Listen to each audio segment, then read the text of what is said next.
public d'information pour les travaux Place du Marché à Sarreguemines. Débuté en novembre 2022, il devrait s'achever à la fin de cette année. Un projet d'embellissement de la zone qui aura coûté 2 millions d'euros, subventionné par le département à hauteur de 416 000 euros. Dimanche, un marché des producteurs se tiendra dans la commune de Blies-Guersviller. Habituellement, la communauté d'agglomération organise ce marché en octobre sur l'esplanade du Casino. L'objectif est entre autres de faire découvrir aux enfants les produits de la ferme et le travail des producteurs locaux. Une colocation pour seniors au centre de jeunesse de Bérenthal a ouvert. Un projet signé l'entreprise 7 familles qui possède déjà 25 maisons partagées en France. Celle-ci est spécialisée pour les personnes atteintes de maladies neurodégénératives. 2 locataires y résident pour le moment. Découvrir ou redécouvrir les ouvrages de la Seconde Guerre mondiale à l'occasion du 8 mai, c'est ce que proposait la CCPB avec les balades et découvertes au Simserhof. Visites guidées, expositions, marché des producteurs et balades gourmandes étaient au programme. Merci à tous de nous rejoindre en ce mercredi 10 mai 2023. Aujourd'hui, place à la culture avec votre chronique culturelle présentée par Thibaut qui va nous parler d'un projet artistique original mené par la ville de Bitche. Salut Thibaut. Salut Margot, et oui, il y aura bientôt un musée de l'art urbain à Bitche et je vous donnerai les détails tout de suite après. On a d'en savoir plus à tout à l'heure et on ouvre d'abord ce journal à Sarreguemines, place du marché où les travaux durent depuis novembre 2022. L'idée est de rendre un centre-ville attractif pour les habitants et les touristes. Vendredi, une réunion d'information publique a été organisée pour détailler le projet et aider le public à se faire une idée du résultat. C'est un reportage d'Emilia Zell. Ces quelques personnes sont venues prendre des nouvelles des travaux autour de la place du marché à Sarreguemines. Des travaux ayant pris du retard mais que la municipalité espère voir terminés fin de l'année. Vendredi soir avait lieu une réunion publique autour des travaux rue de l'église, rue Passage et place du marché. La municipalité a présenté les pavés choisis, l'emplacement des arbres, les aménagements et services ajoutés. La fontaine de la place du marché sera décalée. Les travaux coûteront 2 millions d'euros, subventionnés à hauteur de 416 000 euros par le département. Malgré peu de public, beaucoup de questions et de remarques ont été formulées. Ils étaient notamment préoccupés par l'ambiance qui sera donnée au lieu, par le stationnement, la présence de parcs à vélo, de bornes de recharge pour vélos et pour voitures électriques. Le sort des arbres semblait également important. 4 arbres seront enlevés et 15 seront plantés. Certains seront déplacés pour faciliter le passage des services de secours. La place sera piétonnisée grâce à des plots électriques. La fréquence de piétonnisation n'est pas encore définie. Dans un premier temps, nous allons partir sur ce que les concertations passées ont permis de partager, à savoir qu'à la belle saison, priorité aux terrasses, à la convivialité des lieux. Donc des plots vont permettre de sécuriser la place. Ils vont permettre de réguler également, c'est-à-dire quand les plots sont levés, pas de circulation. À des moments, les plots seront baissés pour les livraisons, par exemple, de bonne heure le matin, ou à certains moments, notamment en hiver, il y aura lieu de voir comment et dans quelles conditions, en hiver, on peut gérer ces places différemment. À l'issue des travaux, le sens de circulation sera modifié, rue du marché. Et selon le planning des travaux, la rue de l'église et la rue du marché devraient être terminés en novembre, ceux du passage du marché fin août et ceux place du marché à la mi-octobre. La Casque voie double. Chaque année en octobre, la communauté d'agglomération Sarreguemines-Confluence organise un marché des producteurs sur l'esplanade du Casino. Et ce dimanche, elle va récidiver avec une manifestation similaire à la campagne dans la commune de Blies-Guersviller. Guillaume Dumonteil nous en dit plus. Ces 2 dernières années à Sarreguemines, au mois d'octobre, la Casque a organisé son grand marché des producteurs. Ce marché-là est bien connu, il remporte un grand succès chaque année. C'est ce qui nous a poussé à en faire un second au printemps. Donc voilà, nous allons changer de cadre, nous nous retrouvons à la campagne avec des stands de producteurs comme cela se passe sur l'esplanade du Casino. Donc avec simplement cette différence d'avoir un cadre plus campagnard. Nous avons rajouté un élément important, qui nous semble important à nous, c'est l'aspect pédagogique. La possibilité donc est donnée aux enseignants de travailler sur une thématique qui est celle qui nous intéresse. Donc manger bien, manger des produits de qualité, des produits du terroir. Et l'enseignante de la commune a estimé, comme nous, que cette thématique valait la peine d'être traitée. Ainsi, la classe de CM1-CM2 de la commune de Blies-Guersviller s'est rendue à Wieswiller pour visiter la ferme de la Sarre.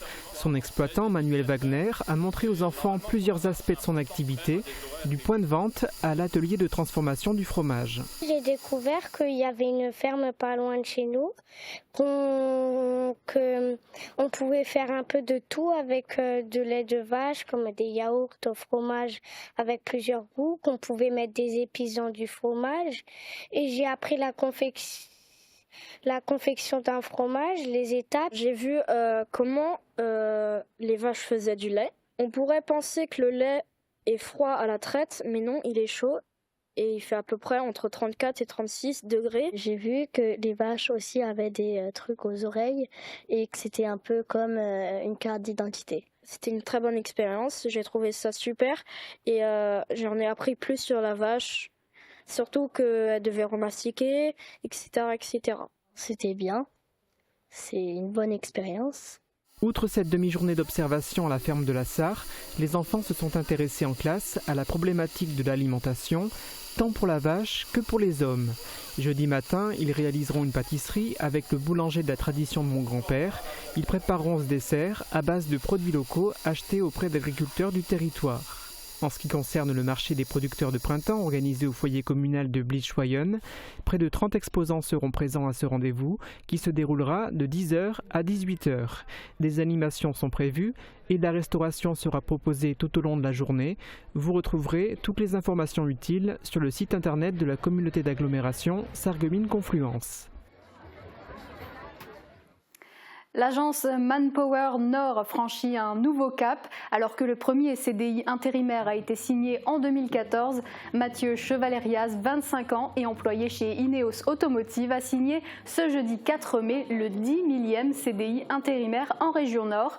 Pour l'occasion, Benoît Derigny, directeur général Manpower France, Patricia Patrel, directrice région Nord, et Cindy Engel, responsable d'agence, étaient présents pour marquer cet événement. Allez, focus maintenant sur un projet social innovant, une maison partagée pour seniors dans un centre de jeunesse. C'est l'idée de l'entreprise 7 familles. Une de ces maisons a vu le jour à Bérenthal, composée de 9 chambres. Elle est spécialisée dans l'accueil des personnes atteintes de maladies neurodégénératives. Jeudi, une réunion d'information publique a eu lieu dans l'ancien hôtel du Kirchberg pour présenter l'entreprise et le projet. Une réunion d'information pour des maisons seniors dans un centre de jeunesse, ce n'est pas banal. Jeudi dernier, une réunion d'information consacrée à la colocation des seniors 7 familles a eu lieu à Bérenthal. Une trentaine de personnes étaient présentes. La réunion a été organisée pour faire connaître l'entreprise 7 familles et la nouvelle maison partagée du village. La réunion a été présidée par Samuel Aovi, responsable ouverture de 7 familles. Il a présenté les services proposés dans les maisons, les tarifs, a expliqué le principe des colocations et comment faire une demande.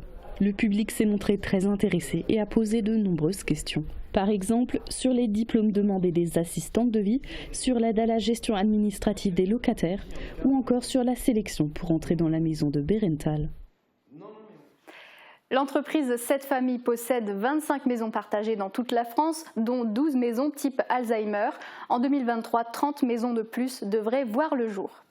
Et puis, dernier retour sur les célébrations du 8 mai. Quoi de mieux pour se souvenir de cette page de l'histoire que de visiter des ouvrages datant de cette époque. Au Simserhof, de nombreuses activités étaient organisées pour l'occasion.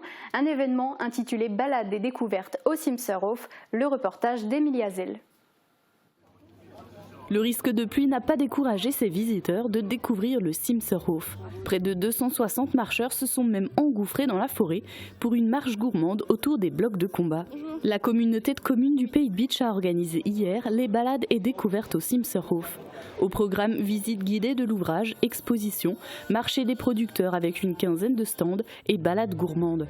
Le 16e BCP était également sur place avec une exposition de matériel militaire et de véhicules et un atelier camouflage. Pour la balade gourmande, il fallait parcourir 6,3 km. La nouveauté cette année, c'était à l'avant-dernière étape. Chris et Schengen ont proposé des boissons au sirop de safran et des tartines décorées de fleurs fraîches. L'événement a été inauguré en présence de plusieurs élus et de Catherine Belriti, sénatrice de la Moselle. Depuis hier et jusqu'au 15 septembre, une nouvelle exposition est visible au Simserhof. Intitulée « La guerre par l'affiche », elle traite de la propagande de 1939 à 1945.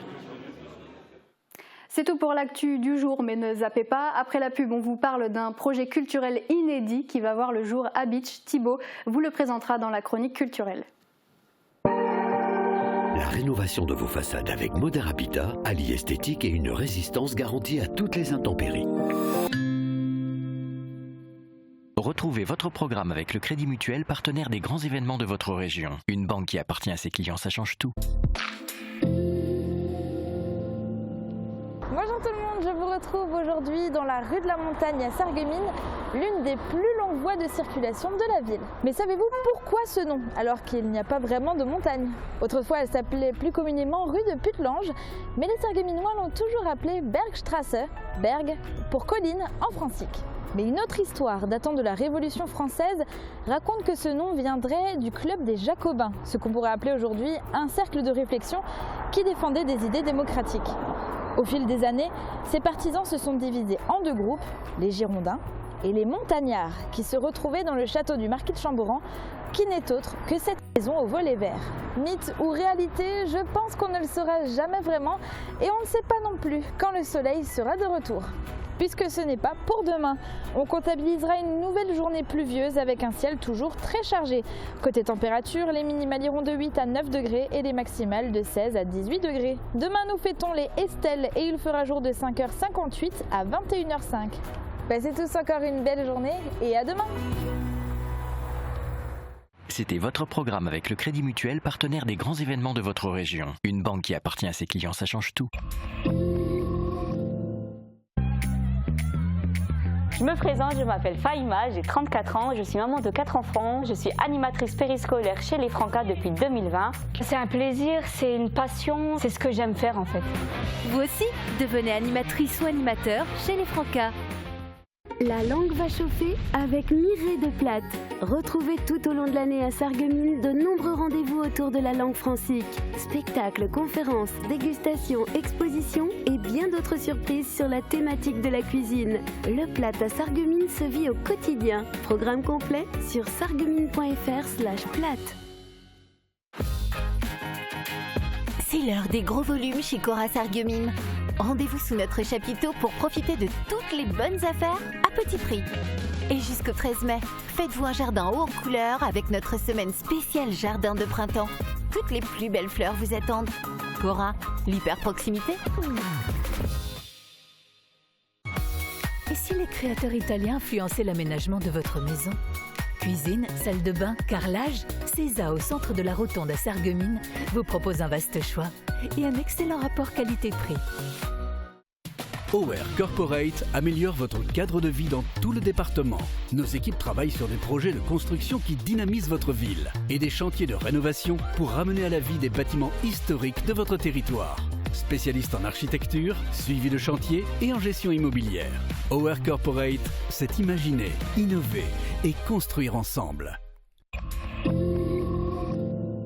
Ce samedi à 18h sur Mosaïque Cristal, le SFC accueillera à domicile l'équipe du bassin piénois. À l'aller, les Faïenciers s'étaient inclinés 3-1. Actuellement, leur adversaire est 4e au classement provisoire. Le match ne sera donc pas facile. Suivez-le en direct ce samedi à 18h avec le soutien de l'Intermarché des Faïenceries sur Mosaïque Cristal. C'est l'heure de la chronique culturelle présentée cette semaine par Thibaut.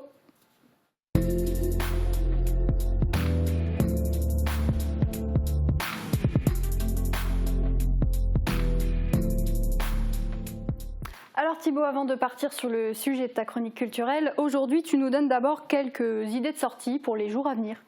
Oui, et on commence tout de suite à l'espace Cassin de Beach. Ce vendredi à 20h30, le Théâtre des Turbulences va présenter Le Petit Prince, une adaptation du célèbre roman d'Antoine de Saint-Exupéry.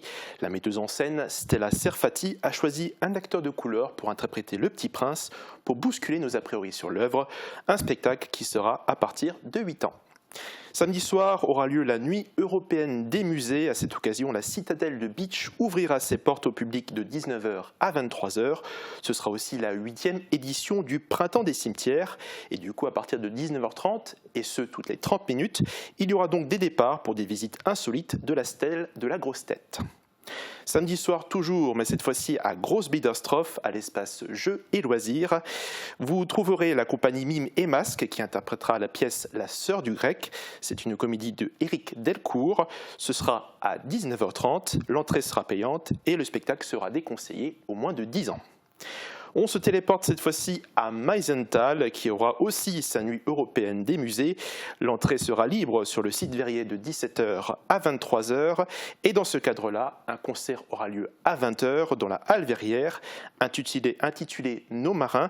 Il rassemble Paul Damour, Marc-Antoine Schmitt, Pierre Luquet et Florent Vintrinier, qui proposeront une immersion dans la chanson de marin. Dimanche qui vient, il y aura la grande célébration des 120 ans de l'inauguration de la gare ferroviaire et du camp militaire de Beach. L'association T2SB et la Chale proposeront une rétrospective. Dans le programme présenté et ce qui est prévu, ce qui est ouvert au public, il y aura une reconstitution de la visite impériale devant la gare à 10h45. Vous pourrez aussi découvrir de midi à 18h l'exposition sur l'histoire ferroviaire de Beach et de 14h à 18h la visite du parcours exposition au camp militaire. On va maintenant jusqu'à mercredi prochain, le 17 mai. Un nouveau concert aura lieu à Meisenthal à la Halle Verrière. C'est le groupe Matmata qui sera présent avec une première partie qui commencera à 19h. Et pour finir, mercredi à 20h30, un concert du Rotary Club de Sarreguemines est organisé. Et ce concert fera hommage à Johnny Hallyday. L'entrée sera payante. Merci beaucoup Thibaut pour ces idées de sortie, comme quoi il y a de quoi faire et peut-être prochainement il y aura encore plus de choses à faire culturellement puisque maintenant tu vas nous parler d'un nouveau projet qui devrait voir le jour à Beach. Et si je te demande Margot, eh bien, quel est le symbole de la ville de Beach ? La citadelle, évidemment. La citadelle de Beach, oui, qui fait partie des fortifications conçues par Sébastien Vauban. Un point commun que Beach a avec de nombreuses autres cités fortifiées en France. Et je pense notamment à Neuf-Brisach, qui est situé à côté de Colmar et qui a aussi été fortifié par Vauban. Mais bientôt, ce ne sera plus le seul point commun entre ces deux villes. Alors quel est donc ce deuxième point commun ? Eh bien, Beach accueillera prochainement son premier musée de l'art urbain et du street art, ou MOSA en abrégé. Alors c'est assez particulier comme projet, comment c'est venu sur la table ? Eh bien c'est un partenariat qui s'est créé entre la ville de Beach et le MOSA Vauban, qui est situé dans les remparts de Neuf-Brisach. Stanislas Bellhomme, qui est le fondateur de ce musée, a été séduit par les anciens bâtiments du 4e cuir pour pouvoir créer un second musée. Des discussions ont eu lieu, une visite a eu lieu à Beach et le 27 avril, une partie de l'équipe municipale de Beach s'est rendue à Neuf-Brisach au MOSA Vauban pour le découvrir. Je les ai suivis le temps de la visite. Une dizaine d'élus de la ville de Beach sont allés visiter les entrailles des remparts de Neuf-Brisach. Plus particulièrement, la section où s'est installé le MOSA Vauban, un musée de l'art urbain et du street art. Ils ont été reçus par son fondateur, Stanislas Bellhomme. Il a ouvert ses portes le 7 juillet 2018. Son but est d'inviter des artistes du monde entier à venir peindre une partie de ces murs historiques. 36 personnalités ont déjà laissé leurs traces. Le musée évolue constamment. C'est très intéressant. Ce que je note surtout, c'est que ça plaît à l'ensemble des générations. Je pense que c'est une super idée originale d'avoir réhabilité ce lieu historique en lieu culturel. Ça m'impressionne beaucoup. Je trouve qu'il y a énormément de qualité et de messages qui passent à travers ces œuvres. Et le musée est magnifique, sur 1200 mètres carrés, super intéressant. Une des particularités du musée est qu'il est ouvert au public durant le travail des artistes. Sa mission est aussi d'apporter la culture en dehors des grandes villes et de la rendre accessible à tous. Plus de 100 000 visiteurs viennent chaque année. La venue des élus de Bitche n'est pas anodine. Stanislas Bellum a été séduit par Bitche et s'est rapproché de la ville pour créer un second musée de l'art urbain dans un des bâtiments du 4e cuir. L'ADN du Mosavauban sera donc dupliqué au pays de Bitche.